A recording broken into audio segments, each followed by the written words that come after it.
আসসালামু আলাইকুম রহমতুল্লাহি ওয়া বারাকাতুহু। আমি যে মসজিদটির ভিডিও করতেছি এটা হচ্ছে বীরগঞ্জ থানা সুজালপুর ৫ নম্বর ওয়ার্ড পৌরসভার থানাপাড়া জামে মসজিদের ভিডিও করতেছি। এই মসজিদের একটি অলৌকিক ঘটনা ঘটে গেছে। একটি মুরগি হঠাৎ এই মেম্বারটি দেখতে পাচ্ছেন, এই মসজিদের এই মেম্বারটির পিছনে এসে সে ডিম দেয়। এই যে আপনার ডিমগুলি দেখতে পাচ্ছেন,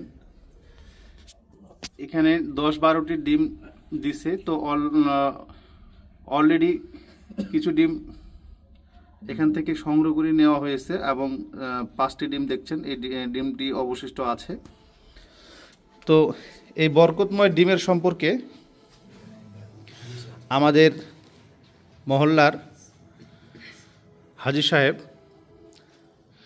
উনি কিছু তথ্য দিবেন। আশা করি আপনারা তথ্যটি মনোযোগ সহকারে শুনবেন। তো এই ডিমগুলি সম্পর্কে আপনি কিছু বলবেন? আসসালামু আলাইকুম রহমতুল্লাহি ওয়া বারাকাতুহু। ওয়ালাইকুম আসসালাম। আমাদের থানাপাড়া বাইদুর রহমান জামে মসজিদে যেখান থেকে ইমাম মহোদয় জুম্মার সময় খুতবা প্রদান করেন, সেই মেম্বরের নিচে একটি সুরক্ষিত জায়গা আছে। সেই জায়গায় আমরা কেউ কিন্তু দেখি নাই। হঠাৎ একদিন দেখি যে মেম্বরের নিচ থেকে একটা মুরগি বাইর হচ্ছে। সবাইয়ের কৌতূহল যে মুরগিটা কোথা থেকে বাইর হলো। তারপরে যা দেখতেছি মেম্বারের নিচে একটা সুরক্ষিত জায়গা, সেখানে মুরগিটির ডিম পাড়তেছে।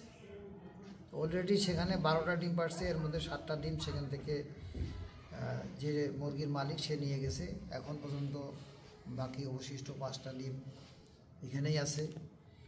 তো আমরা বিশ্বস্ত সুস্থ এবং ইমাম সাহেবের মাধ্যমে আমরা জানতে পারি যে মুরগির যে ডিম মেম্বারের নিচে যে পাড়ে, এটা আল্লাহ পাকের একটা কুদরতি, মানে একটা মহিমা বা একটা শক্তি।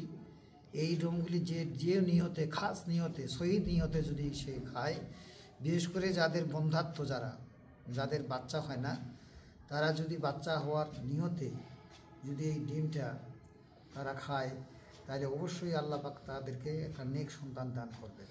আমিন সুম্মা আমিন। এই বলে আমি আমার বক্তব্য এখানে শেষ করলাম। আসসালামু আলাইকুম রহমতুল্লাহ। ধন্যবাদ আপনাকে, অনেক অনেক ধন্যবাদ। আসসালামু আলাইকুম রহমতুল্লাহি ওয়া বারাকাতুহু।